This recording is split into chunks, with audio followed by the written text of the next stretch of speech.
Uh-huh. Back at it again. Back at it again. Jumping straight into it. This is gonna be a really free episode. And I think the question to start us off is perfect.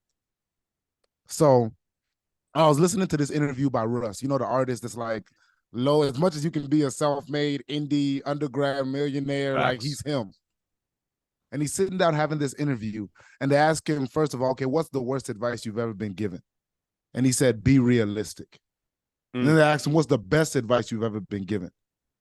And he said, the person said to him, what if it could work out better than you ever imagined? So I want to ask y'all, especially with everything that you have juggling in your lives, because it's not necessarily like one thing. If you say, what if this could work out better than I ever imagined? And it would be a big domino for everything else. So you have family, you have finances, you have business. What if this could work out better than I ever imagined? What would your what if be? Another heater, I know. Whenever I see y'all like go inside your own brains and leave the space, I know, okay, that was a good question. Sir, you want to take this one? You got it, my brother. I knew that was coming right back to me. um First of all, I'm gonna start out with the shout out because upon reflection, meeting Mr. Marcus Wiley, I think helped me with this challenge. The guest that we had on last episode, through our conversation, um, we talked about dreams, we talked about, expectations of ourselves, we talked about, just aspirations and what we're shooting for. And it really, I think, through the conversations him and I had, I really realized that I was like shooting small or like underballing myself, low cutting myself. And I feel like what happened to me is just having been in the system, having worked for somebody, having kind of took that um took that approach of being a good employee, being a good value creator in addition to the team, and being less like self-driven, being less like controlling my own fate. And I feel like that mindset can get into your conscious, can get into your psyche, and it can like dampen what you believe to be true about yourself. I think a lot of people also feel similarly when it comes to schooling. They don't want to put their kids through schooling because they don't want the kind of structure to confine that kid's brain. The whole color inside of the box. You need to do it like this, like that, turn left, stand in this line, walk at this pace. And a lot of that conformity, I think, comes with the systems that we have to participate in as, citizens and part in society. And that happened to me like beforehand. I mean, I was a big dreamer, very big. Like I had a strong conviction that I was going to change the world. And then, kind of getting more and more into the corporate side of business, and being punished when you set too high goals and then you don't achieve them. Mm. That's not rewarded. That's like, Facts. you set an expectation that you were going to do this and then you didn't do this. And no, you're not getting more money. No, you're not getting more praise. We don't care if you grew. There was an expectation and you didn't fulfill that. And so that really led me to be a lot more practical, quote unquote, practical with everything that I'm doing. This whole realistic lens that I can't just say something that's huge because is it practical? Am I going to be able to actually hit that? What is the likelihood? And that really shaped and molded the way that I think I saw my own potential.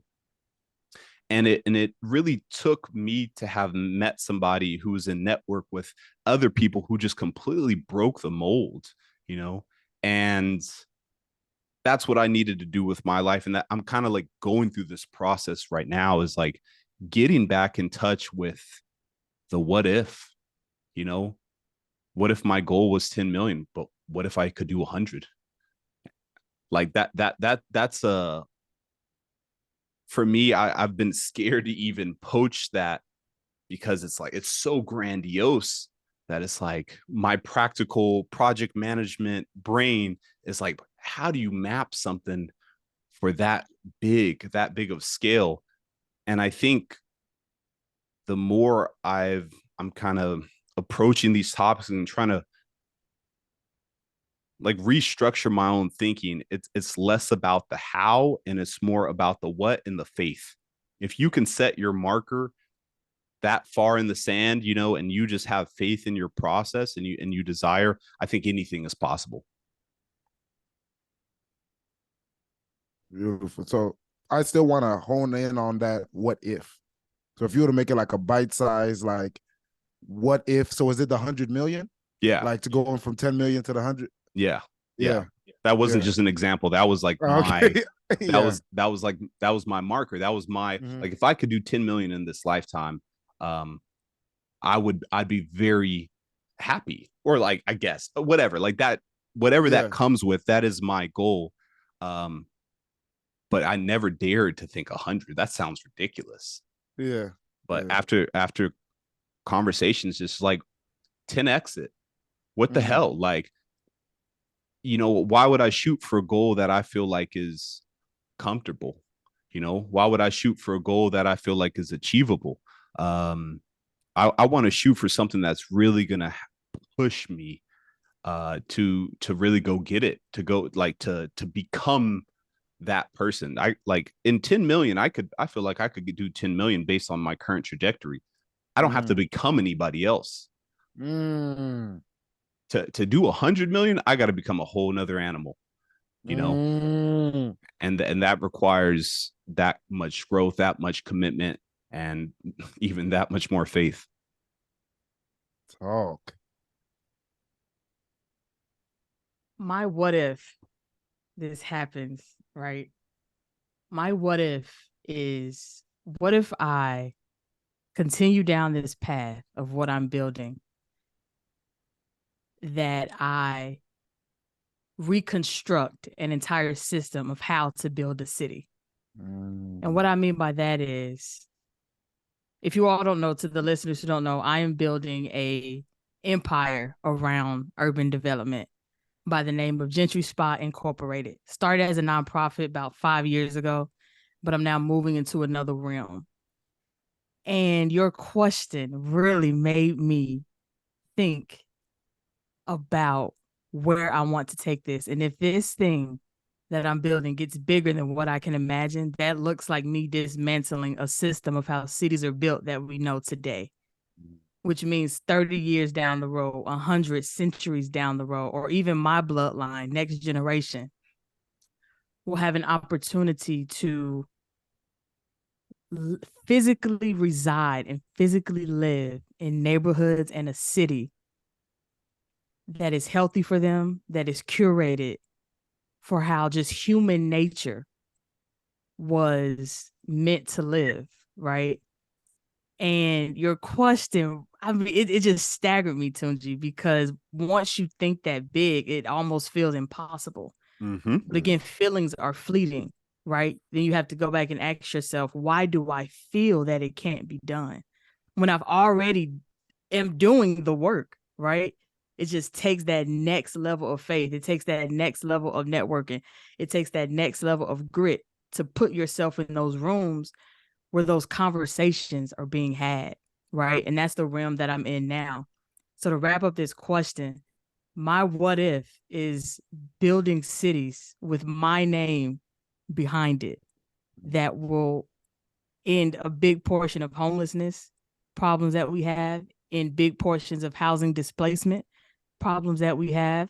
If you live in Atlanta or in any big city right now, to the listeners, you have probably had a rent problem where rents are just too expensive. My what if is to make sure that listeners that are listening right now, a couple years down the road, God willingly, that will be a no more problem. But that comes from me stepping into a whole nother realm of faith, right? And stepping into a whole nother realm of answering the question, what if? And I think there are two-part answers to the question, what if? I think you have to be realistic, right? In a practical sense, but then you have to be realistic in your faith sense. And I think the latter portion of that is really being realistic that faith is only as small as a mustard seed. So that reality isn't as stressful as it is for the practical reality of it. So my what if is that listeners that are listening now and the listeners' children's children will be living in a city that was built by a company that I built from the ground up, starting here in 2023 and moving forward. That is just bigger than I could ever imagine. Sheesh. Hey, for my what if, I feel myself getting super emotional because I just came from London, from Portugal, from Barcelona, from Ibiza, all these different places. And the common factor I see in all these places are Black men, like refugees struggling in different ways, like hustling in different ways, not living up to their potential. And my what if is Rhyme, my holistic health company, our holistic health company for Black men, ruggedly handsome young men's establishment. The question is, what if? Like, cause my dream is already bigger. Like, I couldn't make it any bigger, right? And I always say that even if I don't touch it in my lifetime, it's still worth it to chase. What if you did touch it in your lifetime, right? What if we always say like the system isn't made for us to thrive? Kind of like what you're saying, Zuri. What if the system was made for us to thrive, where you fall into success, right? You just as a Black man, what is in front of you helps you find what the best version of you is, helps you create a career where you create opportunities for other people while doing what you love. Like, what if your life was set up as a win-win? What if you walked around every day saying you're the most blessed man alive and you meant it? And that's what I want for other Black men. That's my what if. Because if I could, and that same thing, like if I could touch that in my lifetime, if I could see it, if I could just see it, my God. Because you know when you have something in your heart that reverberates and in your imagination that's so real as a possibility. And it's like, what if I can get that thing to touch reality? And like you said, Kamau, it's like that 10 million to 100 million. Because I know it can touch reality. I know it can. But will I get to see it? Can it touch reality for me? That's a heater. This conversation is making me think of this quote that I really like. Maybe you've heard it before. The reasonable man adapts himself to the world. The unreasonable man persists in trying to adapt the world to himself. Therefore, all progress depends on the unreasonable man.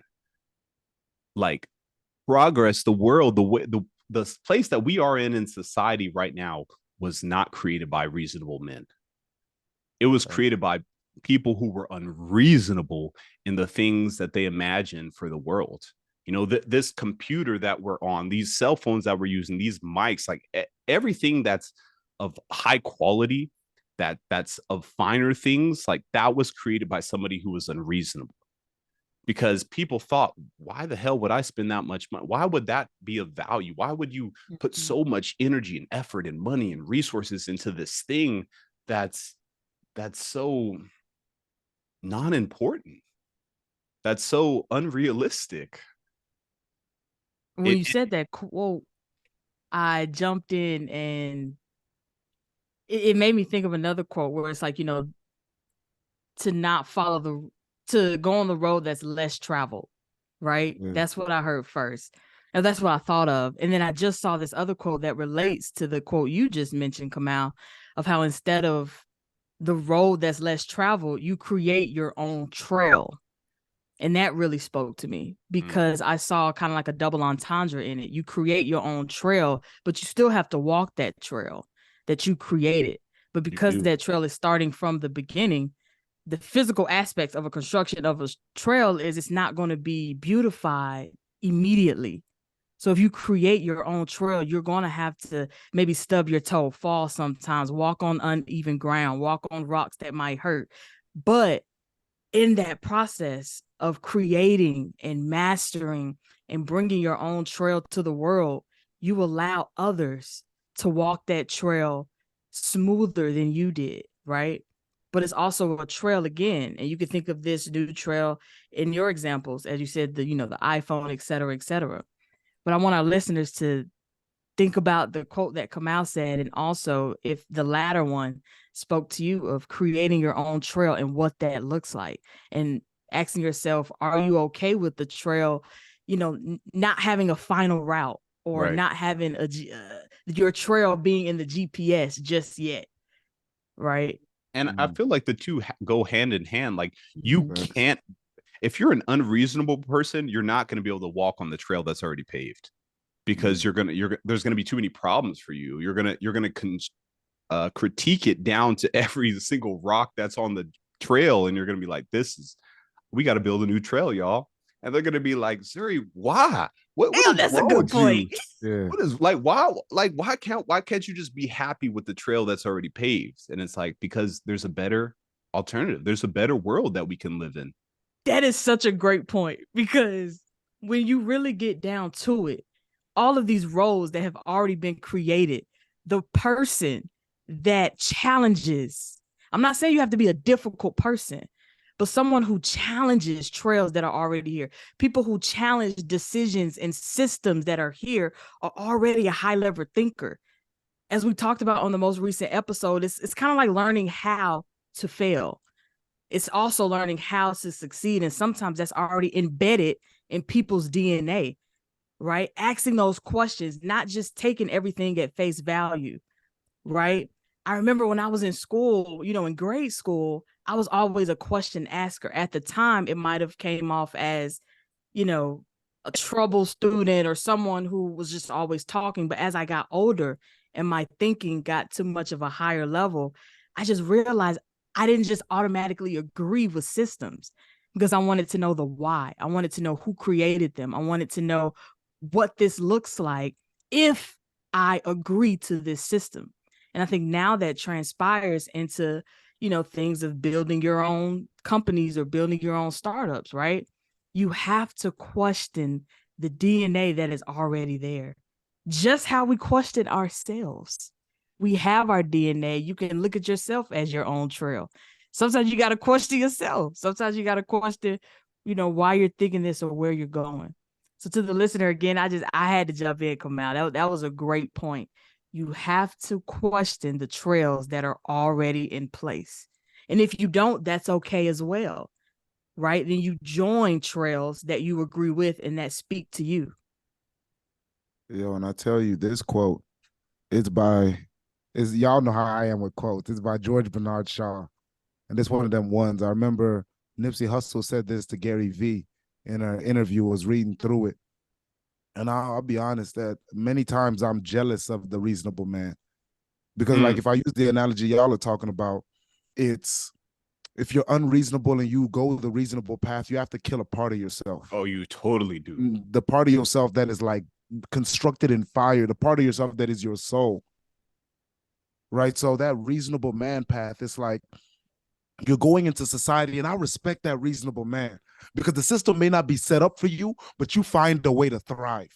So it's not like you're not great, like you don't have that dog in you as well. To go into a system that's not meant for you and to do something like an Obama and become president, where a lot of people in this country are looking at you, mean mugging you for the simple fact that you exist in this space because it wasn't meant for you to make it to this level. And a lot of people, that's their reality. To go into a system that's not meant for you, that's reasonable to take the pathway and touch it. But to go out into the wilderness, to step out into the woods, being literal, if you were to step out into the woods and build a society, start figuring out how to build a house, start figuring out how to do, really build a city, that's unreasonable. That's out of pocket. That's what you call about creating a new trail. Yeah. Right? Like you a wild boy. Thank you for calling my dream out of pocket. I appreciate that. Well, the crazy part too is like the fact that you may not even get to see those rewards in your lifetime. Like I think that's something that you've come to peace with, Tunji, but it's a crazy thought. like to think that I'm going to change the world, but I'm not going to be able to live in it. You know, and I feel like a lot of those unreasonable people who took that path, they changed the world, but they changed the world that they didn't live in. They changed the world that was to come. And I don't know, for me, it's a little demotivating personally, to think that like I have a vision for something that's so great, but in this lifetime, I probably won't touch it. Or if I do touch it, I might be too old to really enjoy it that much. So my thing is two things, because I'm low key selfish with this. Like, I'm gonna live a beautiful life while I chase it, because I realize that, you know, that's just the reality. Like, tomorrow isn't promised, but heavy when you chasing something that's, like Zuri said, reconstructing how cities are made. It can't happen in 5 years. It can't happen in 10 years. Yeah, no. And then when it's connected to what your soul is made for, it's like you want to find other things, right? You're looking for other things that hit the same way in you, but this calls to you. So when you have something that calls to you, eventually you just answer. You said it perfectly, Kamau. Made peace with this fact. So once you make peace with the fact, then you find a way to live beautifully on the way to the journey. And I just, like I said, just how I got lost earlier in thinking, what does it look like for next generations? One quote that I found recently is from Sitting Bull, this Native American. He was talking about the warrior. And I think the unreasonable man is always a warrior. And he said, the warrior for us is one who sacrifices himself for others. He takes care of the defenseless, the elderly, those who cannot take care of themselves, and most importantly, the children, the future of humankind. And my thing is, how do I find a balance in taking care of myself so well, in the same way of, as Sitting Bull said, that I'm a warrior, that it takes care of everybody else. And it's a journey. It's a journey, but I feel like that's what greatness really looks like. And I know I've shared this before, but I go back to like my father dying earlier this year and getting calls from my cousins. Like, no, I don't get to be who I am if your dad wasn't who he was. If he didn't choose to step in as a father, he didn't have to do that. Yes, it was his little brother. Yes, it was this person, but he made that choice, and I am who I am because he made that choice, because he was a warrior and he made that sacrifice. So I obsess over those ideas. How do I thrive in a way where other people thrive long after I'm gone? Because we get so obsessed with people saying our name, and that would be a beautiful thing. But most importantly, it's, can the system that called to me, that I feel like was my responsibility, can I get it out of my soul and put it into the earth? So if I can put this into the earth, whether my name exists or not, the thing that was embedded in me exists outside of me now. So when the body is gone, that part of me, which is this system, this idea, people are thriving off of it. I think we also have to reconstruct our mindset on what we think living off of our calling and reaping the benefits of what we created looks like. Because a lot of people might think it's money, right? That money is the way, the currency of it is the way to see that I'm reaping it. Some people might just think pure joy of following their dream and chasing that dream means that they're living it. So I think, to the listener, I think you have to ask yourself that question, because we all have our different ideas of what living out and seeing the fruits of my labor looks like. And I think if you understand what yours is, I think it's impossible to follow your calling, follow your purpose, live in it, have other people benefit from it, and you not reap the benefits. That's impossible.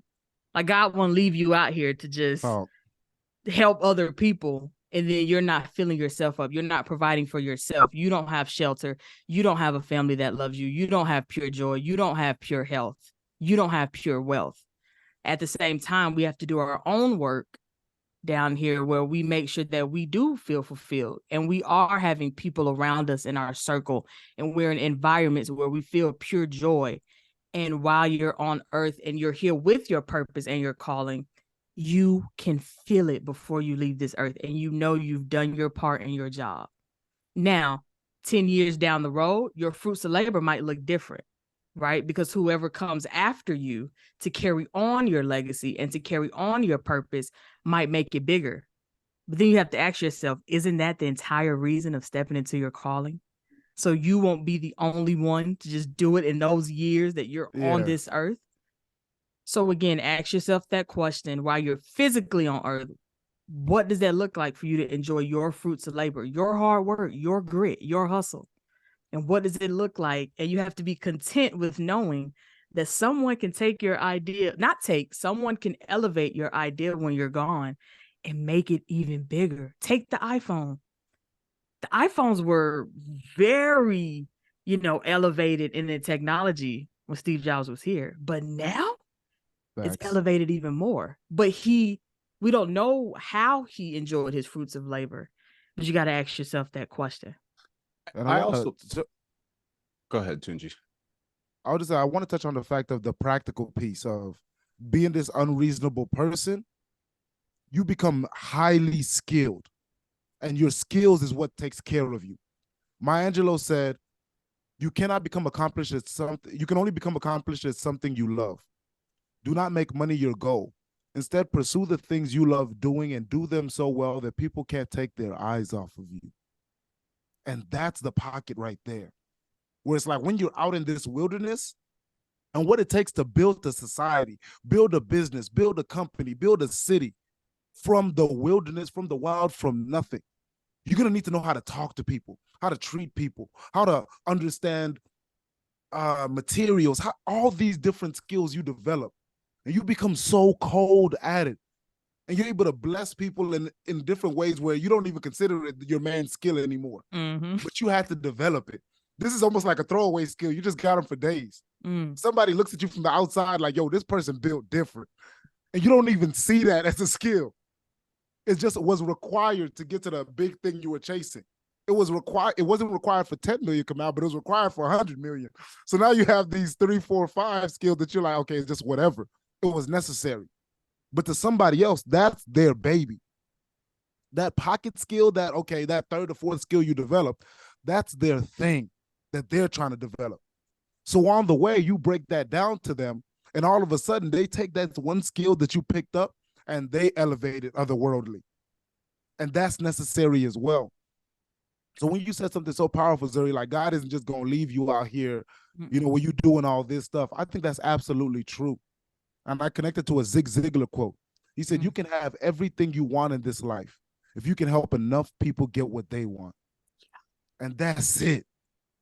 Right? On your way to developing this skill, doing all these things, you look around you and see that, okay, let me help them eat. Let me help them eat. Let me give them this skill. Let me give them this skill that I have. Just blessing people, you circle back and you get the Yes, I use teaching as an example. Yesterday, I was on a call with one of my first mentees, Joel. Shout out Joel Reeves. If you ever listen to this, you that guy. To watch him grow, he's 21 years old now, has a baby, has a wife, right? And we talking about him moving to different places, him, eventually becoming a police officer. You always want to go to just talking about life. And I'm here in this little bubble where he's always telling me, like, Mr. Adebayo, I appreciate you so much. I couldn't be me if you didn't do this.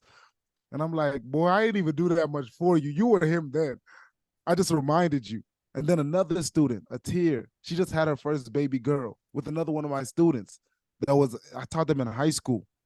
So to get that blessing to circle back and you seeing people grow into better versions of themselves and they attribute that growth to you is different. And even if they don't, even if they do steal your idea or even if they build upon your idea, which will likely happen in this lifetime. Exactly. Like it won't take for you to die for somebody to take your idea and take it to a next level. And I think there's a lot of successful people in history who have died thinking that they were failures because somebody else took their idea and took it to the next level and they couldn't compete at that next level. They took it from 1 mile to 10 miles. But when it started to get into 50, 60, it was above them at that point. They were the trailblazer, but that doesn't mean you have to be, the architect for everything. I feel like one of the, this is important because I think in our lifetimes, we sometimes think like if there's a calling or a purpose or just something we feel called to do, right? Like I feel called to build a company in this niche and to serve this and to do this for for these people. If you get that thing in motion and you find a place in your life where you're not reaping the same rewards, you're not reaping the same benefits, the space looks different than when you first maybe trailblazed it, it is okay to switch lanes. I don't think we just have one purpose or one calling in this life. I think we can do a bunch of different things, and people too often, especially people who are 40s, 50s, 60s, too often do they think they're failures because they're measuring themselves based on the success they had 20 years ago or 30 years ago. And because I can't replicate that success right now, I got to be a failure. Like my brain's not working, something's not happening. I'm wrong in some kind of way. To me, that's an indication to switch lanes. There's still value that you can create. There's still things that you can bring to this world. Just because you took something from 0 to 10 miles doesn't mean doesn't mean you're a failure for not taking it to 100. You know, there's a bunch of different people who are coming onto this planet who have different missions, who have missions that likely intersect with yours. But you can't define yourself based on just one mission in this lifetime. Like there's other ways that you can create value. And I think in just knowing that on the front end, I think is going to help people when it comes time to make those pivots, when it comes time to proceed in a different direction. Like there's more to be done than just the thing that you think has to be done right now. I want to hop back something that Tunji said. I got a little rizzed up when you were talking about this, about those different skills, how you went from practical skills, technical skills, soft skills. That is a very, very important key that a lot of people do not realize. And I think when you receive those skills and they might be unknowing to you, that you're good with connecting, you're good with networking, you're good with making people feel loved, and that just comes natural. A lot of times people forget that your journey while building in your calling and building in your purpose, those skills that you collect, those different type of skills you collect might come from those job experiences that you weren't in love with. Absolutely. Those environments that you hated, that you grew to hate, those family members that you struggled to connect with, those romantic relationships where you felt heartbreak, where you might have been the cause of the heartbreak. All of those are skills that you collect, and God just uses it for your good when you step into your calling. Now, when you might have to have a hard conversation with your employees that are your employees now, you might have hard conversations that you need to make in the boardroom to make sure that your company, that's your calling and your purpose, stands on foundational ground. Now you have all of those soft skills from those experiences and environments that you felt was breaking you at the moment. But now hard conversations are easier. Now they come off softer. Now you come off as a genuine person. Now your genuine heart is showing while you're building your company. So again, to the listener, like if you're going through it, you know, you're in those environments where you just hate and you just wish that you could just hurry up and build your company and leave the company that you're working for, you know, maybe pivot your mindset just to see if it's there, just to see if you can see other skills that you are accumulating to help you in those hard times once you're standing in your calling. Because then that's the heat of the fire there, baby. Like you can't look back and wish that you picked up more soft skills and picked up more genuine networking skills. You have to pick them up while they're in your face, but you have to recognize when you're in that season where you're building those skills. And I feel like part of it is, to your point, Zuri, it's that you're put in certain spaces for a reason, even if that space sucks. It sucks to you because there's a skill that you're supposed to get up out of that space. Come on now. And when you don't get that skill, you don't get what you needed from it, seasons don't change. It's worse. Come on now. And when the season doesn't change and it's supposed to, life becomes very close to something that feels like hell. Because you want to grow and you want to move on, but you're refusing to learn the lesson that you're supposed to learn. Develop the thing that you're supposed to develop. So by being the best version of you in that place that you don't want to be, you get something out of that. Sure, dude. Life blesses you with something always by becoming the best version of yourself in a space where it would be so easy to work at 10%, to work at 20%, especially if the job is mundane. If it doesn't require your best and you know it. Yep. You were the best version of yourself at the interview and then for 2 days. And then on the training, the dude was like, hey, relax, my boy. It ain't even that deep. The person that trained you was like, dial it back. Be here, get your check, and then dip. Watered you down. Right? Is that the person you want to be? Because I'm telling you, the best version of you gets you promoted in this space and gives you an opportunity somewhere else. We were just talking about this yesterday. Like with my fraternity brother, enthusiasm. That's an X factor. Stepping into a space with energy. Like being a light in the room. It don't matter what the job is. No cap. You're a light in that room. And then but when you're a light, then you find a way to strategically be a light. Then you're standing next to somebody in the Zuri talking about that interpersonal. You know when somebody just needs to talk. So you sit back and listen. And so many people in this life have no one to listen to them. So all of a sudden you become a leader because you can listen to someone. Come on. And now you're in a meeting and you're like, oh, yo, Malcolm had this dope idea last week when we were just sitting chopping it up about what we could do for, how to arrange these end aisle caps at Target. And you working at Target and now you put Malcolm on, but Malcolm would have never said that for himself. He would have never said that idea out loud. And if he did, it would have came out aggressive. But it came from you saying, no, Michael is him. So if we put this, and everybody's like, oh. So now everybody looks at Malcolm differently, but Malcolm got you forever. Malcolm got you forever. And it was just you being you in that space. And once you actually sit down and reflect on those things as skills, you move into whatever your next opportunity is different. And people all of a sudden start calling you a leader, and all you doing is listening to people and giving them their looks. Like, nah, that's a great idea. Nah, that's dope. Nah, you need to be, you telling other people like, nah, bro, you shouldn't be in this job. You should be in this one. Right? You selling yourself short. I'm going to keep it real with you.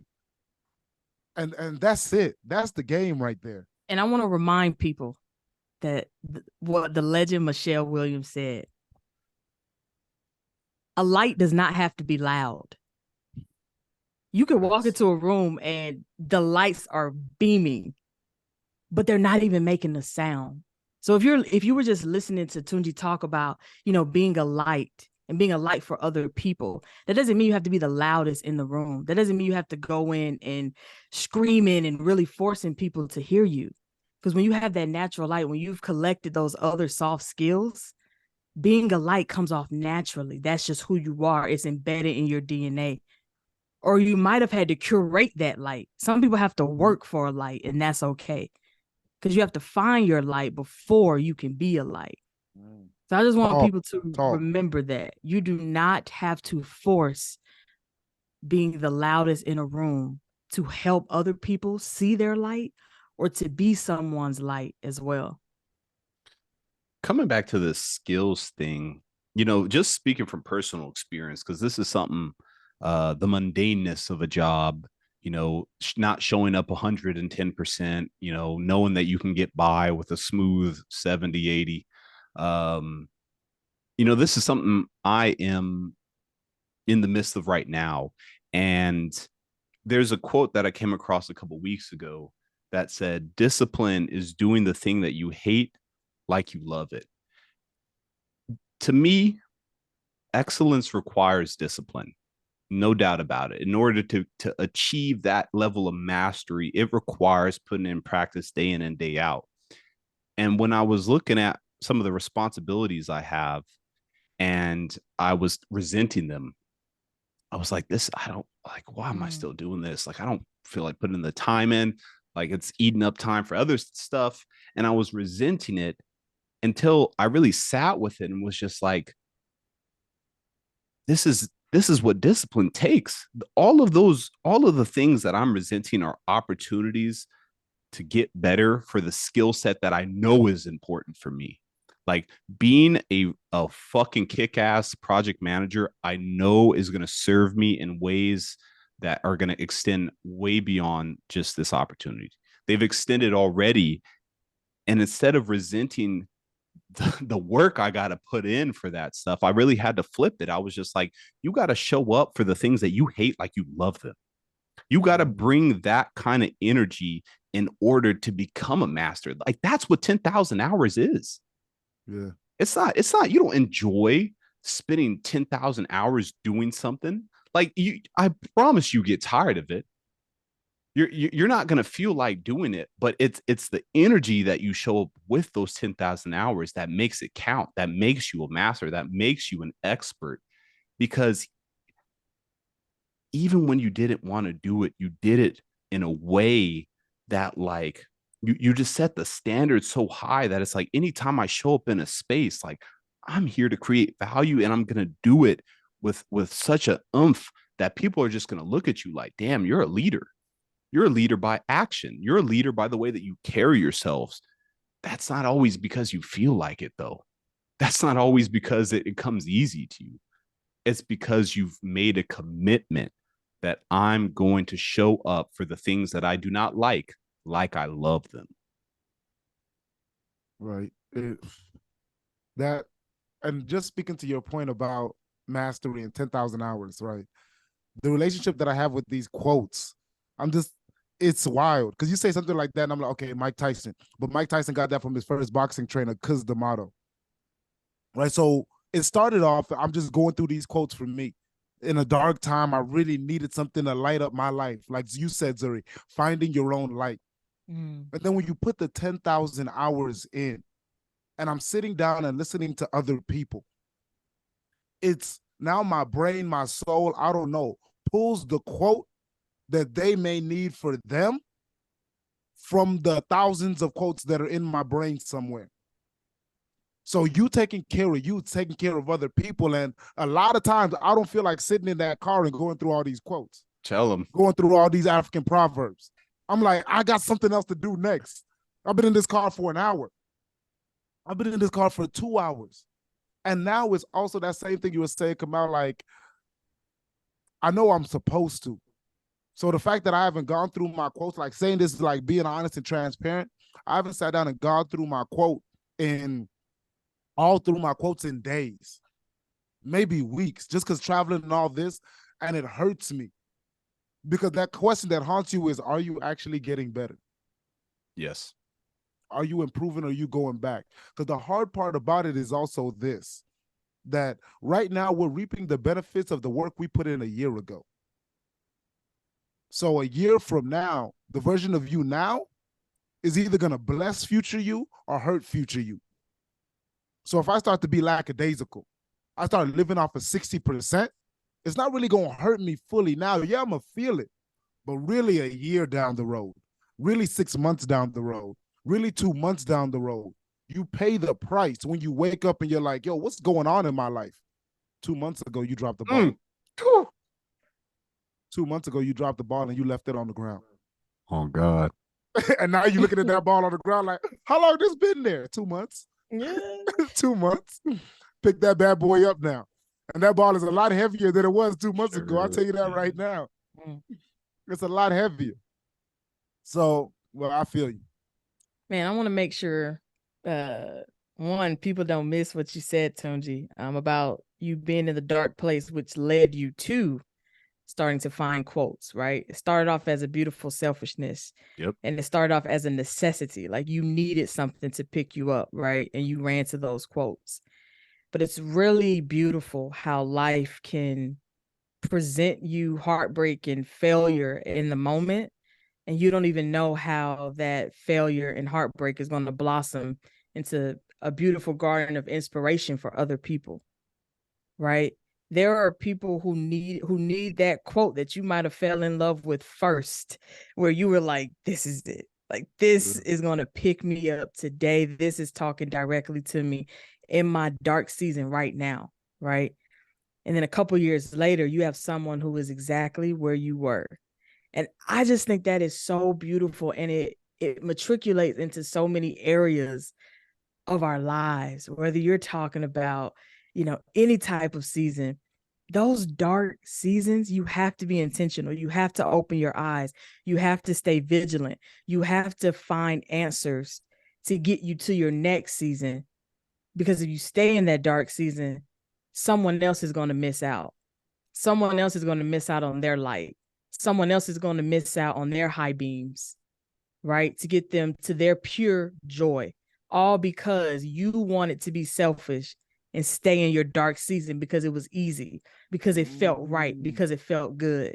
You have to get up to make sure that the light transpires into someone else's life.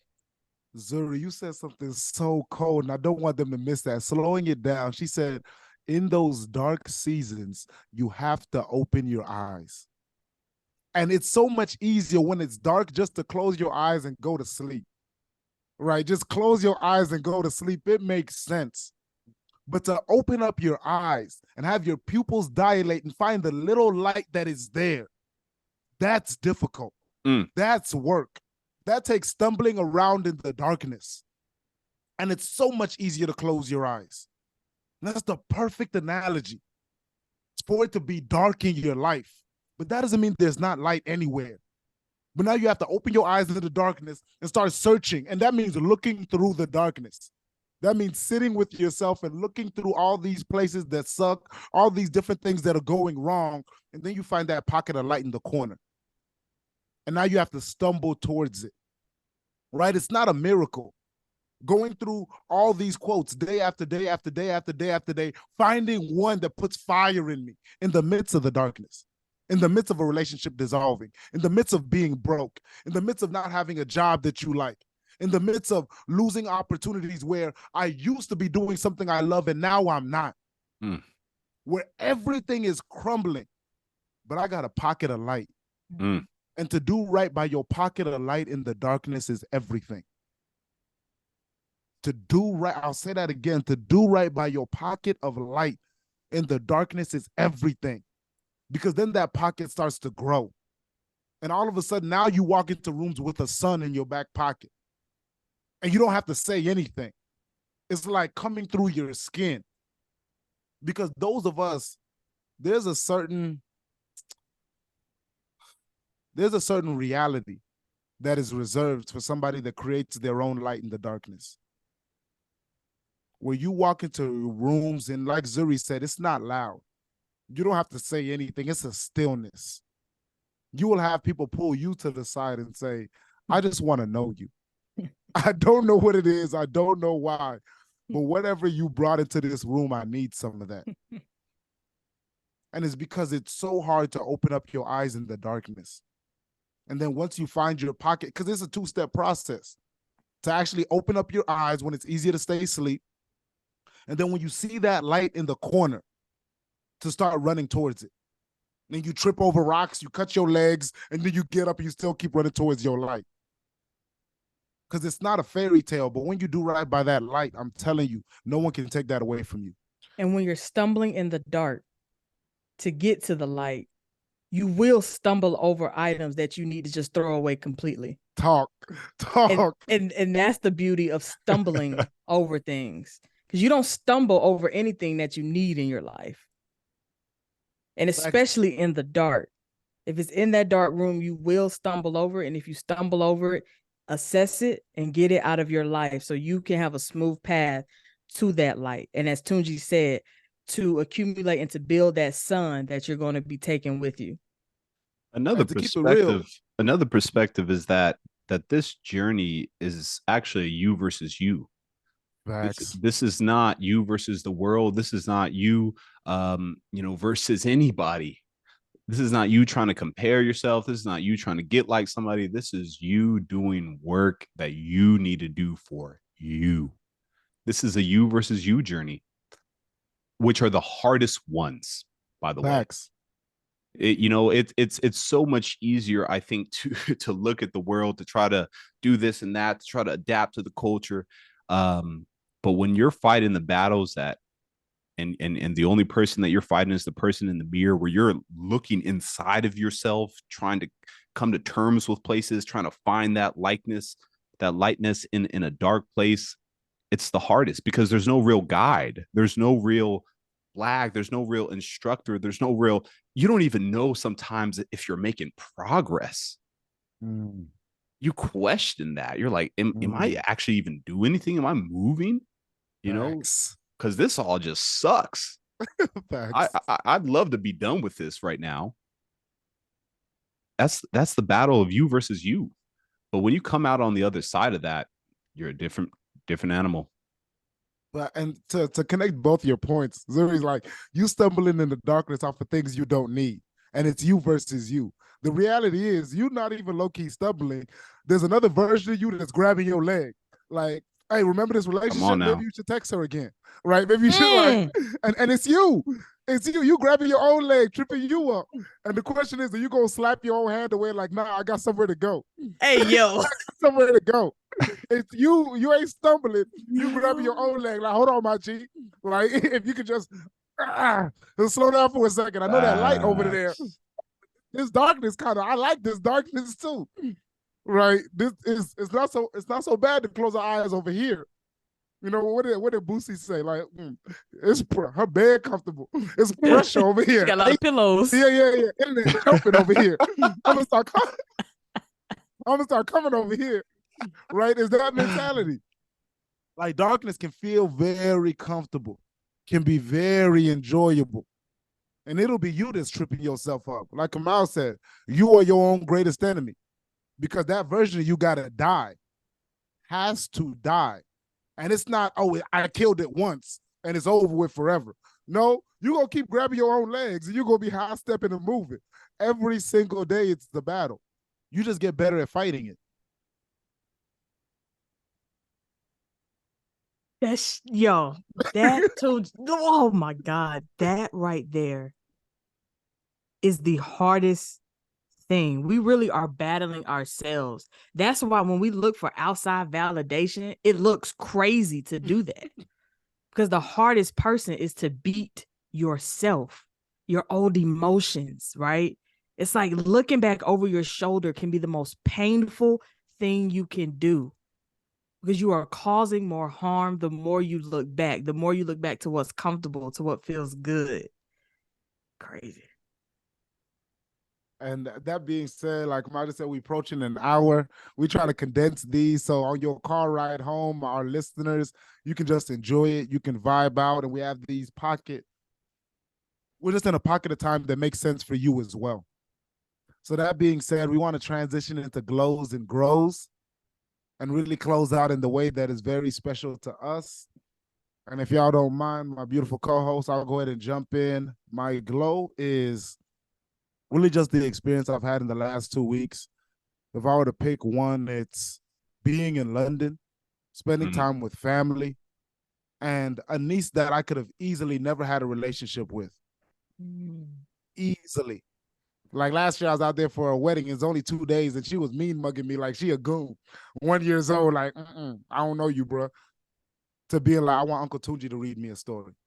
I brainwashed her like, who's your favorite uncle? Uncle Tunji. I made a song. So now anytime anybody asks her who's her favorite uncle, she's going to say Uncle Tunji because of the song. Brainwashing is different. So the glow is... Weird flex, but okay. I'm telling you. And it's a cheat code. Because now every other uncle is going to treat her even better because it's like, nah, he got no business being the favorite uncle, being across the ocean. But yeah, either way, being the favorite uncle for a week, for 2 weeks until she forgets because she's 2 years old. But just having a relationship, now I have a reason where I have to go back. I have these other relationships I want to build, and I could have easily not taken that time. And the old version of me wouldn't have taken that time. So that's a glow. My grow is, and I feel like I say this every other time, is the routine. Like I said earlier, I haven't been doing right by my quotes, by my African proverbs. Like I haven't been doing right by my Kobe mentality of my 1,000 made shots a day. I haven't been making 1,000 shots a day. So my grow is I need to dig back into my routine and start making my 1,000 shots a day. And my song to my glow and grow, I'm gonna choose Asake Basquiat. And just the lyrics too, he's like, I'm a work of art. Basquiat. And just when you look into who Basquiat was a human being, I feel like we all have that gear as an artist. And just when I really listen to this music, and what I love about it is this being a Nigerian man relating to Basquiat from up north New York, this artist that transcended his space by being himself, by taking art from Africa and all of these different things that quote unquote weren't supposed to go together. And he put them together. And he was uplifting let me not talk too much, but just Basquiat's a dope human being, and for us all to connect with him the way we do. And I feel like we are all a work of art, and listening to that song really, and looking at the lyrics specifically, really puts me in a space of do right by your art. Do right by your art. My grow would be, I have been setting intentions for all relationships, like platonic, it doesn't matter. And I've just really seen them blossom, whether it's having hard conversations, whether it's having an intention in the moment for a conversation and not thinking about what's going to be the outcome of this conversation, how just having that intent in that second, in that moment. And it has been beautiful to see friends open up even more to me and vice versa. And it's just being just a real, raw, authentic connection. And I've also noticed that weaves out individuals who just aren't at that level, and that's okay. But you have to have that conversation to find your personal pure joy in your relationships. My glow for this episode would be, so again, I have a company that I'm building by the name of Gentry Spot Incorporated. I am throwing officially the first ever block party in Atlanta, backed by my company, Gentry Spot, that is focusing on civic causes such as displacement and really like the state of just where Atlanta is right now with housing and urban development, and how, just a lot of us individuals are not a part of those conversations, but reap so many of the negative effects, right? Of like maybe finding somewhere to live, affordability. And I'm throwing a block party that is intersecting that fun and collision of just humans coming together, being them with good libations, but also you'll walk away with knowing that, Atlanta is in good hands, especially from my side. And going back to that first question of this episode of how answering my what if. So my glow is literally answering my what if in real time. You all are, if you're listening now, you're hearing as I'm going to be building my what if out. So I'm excited for that journey, and I'm excited for that glow. Block party September 5th. September 9th from 2 to 5 in Atlanta. That's my glow. Come out, follow Gentry Spot on Instagram. That's at GENTRISPOT. Talk. That's my glow. My music will have to be this guy that I came upon. He plays live saxophone, and it's beautiful. He did a redemption of Snooze by SZA, and his name is Terrace Martin. Find him on Spotify. It's beautiful. It's instrumental saxophone, like a fine-tuned music saxophone player. And he's playing out, urban albums that we listen to all the time. And it's just a vibe to put on Sunday while you're cleaning, whatever you're doing. So that's my growing glow. Shout out to LA. Terrace Martin's an LA boy. Ooh, okay. He was actually performing at one of the malls in LA, and I got to listen to him. And one of my students put me on too, which is wild. But that's crazy. Yeah, he's dope. Amazing. That's hard. All right. Starting with the glow. Estoy practicando mi español. I've been practicing my Spanish. Yes, sir. That thing has been 26 days straight. So I've been having conversations in barbershops. I've been having conversations in Ubers. I mean, full Spanish. And I think doing things every single day has been something I've struggled with for a long time. Like maintaining that kind of commitment to just doing something every single day. And I'm very proud of myself because it doesn't take a lot of time It just takes that commitment. It just takes that, like, I'm going to find whatever time I can find in this day to get this thing done. So that's been a huge glow for me. I think it's given me confidence. And I just feel like I'm getting smarter. So loving the Spanish work. In terms of the grow, I'm in an interesting place. Like I'm in a place where I feel like I'm tired of being a reasonable man. I'm tired of being practical. I'm tired of being realistic. And I'm having to trade my soul for that. There's a cost to be paid for choosing that path, and I'm tired of paying it. I'm tired of it. And so for me, what that's been looking like is getting back in line with like intentions I've set and goals I've set, and kind of working through some of those narratives and stories that I've been living and endorsing, but that aren't mine, that I didn't create, that I just inherited. And it's been taken, like, having to rewind some of those tapes and backtracks from some of those stories to give myself that freedom to step into something else. And so it's been a lot of deep work. It's been a lot of journaling. It's been a lot of thinking. It's been a lot of walking. It's been a lot of reflecting, just trying to kind of unhinge myself, unlatch myself from a story that I didn't create. I'm a storyteller. I'm a story creator. My soul was here to create something new. And again, based on the systems that we get plugged into, to be good citizens, to approach success,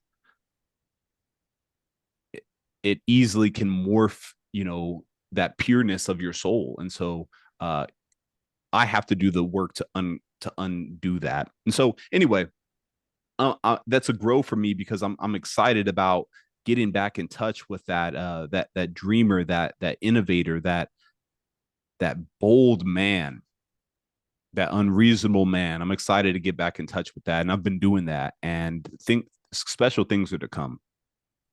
In terms of my soundtrack, I've been really just tired with current music. I mean, I listen to music every day, and I've just kind of been tired with it. And it's just an interesting space. Like, it doesn't really matter what new artists are dropping. Just like I've opened myself up to listen to a bunch of stuff, and I've been tired with music. I've also, I also keep up with some of the narratives, like who's like stepping on whose toes, what relationships are there, like what's the label talking about, who's in jail. Like I keep up with all of that. Like, I'm not just like just surface level listener. Like, I want to know the backstory. I want to know the narratives. I want to know what's going on. And I've been tired of it, frankly. Like, it's just like, it's not hitting the same that it was. So yesterday I took a turn the clock back, and I just kind of fell on Drake's Take Care album. And with us approaching, Zuri and I approaching our 10-year high school reunion, listening to that album just took me back to a time, took me back to a mood. And the song that really just kind of hit me was Buried Alive interlude, that actually has Kendrick and Drake on one album. And I was like, what the hell? This happened? Like, I forgot about that. Yeah, and it just took me back, man. It took me back. So you got to love good albums that can do that, that just can renew yourself, renew that spirit, and get you back to a better time. So that's kind of the vibe I've been on. Yeesh, coming out the gate with Take Care. That's crazy. You could have told me you was gonna come with that heat. That's crazy. That's crazy. Crazy. Oh man, we love y'all. To kind of close like we started, one thing that comes to my mind when I'm thinking about this what if, and Zuri speaking about how she's living her what if, is just for all our listeners that aren't necessarily there yet. One quote comes to my mind, John Barrymore. He says, "A man becomes old when regrets take the place of dreams." So it's not a body thing. It's not an age thing. Anything you're regretting not doing, it's not too late. Even if it's not too late in your mind, it's too late to accomplish it. It's not too late to start. It's not too late to be on the journey. And even that gives you new life. Like it'll take you back to that place of, like Kamau said with the Take Care album. So wherever you are in life, you know, replace those regrets with dreams. As Kamau was starting to do, man, we all start to dream again.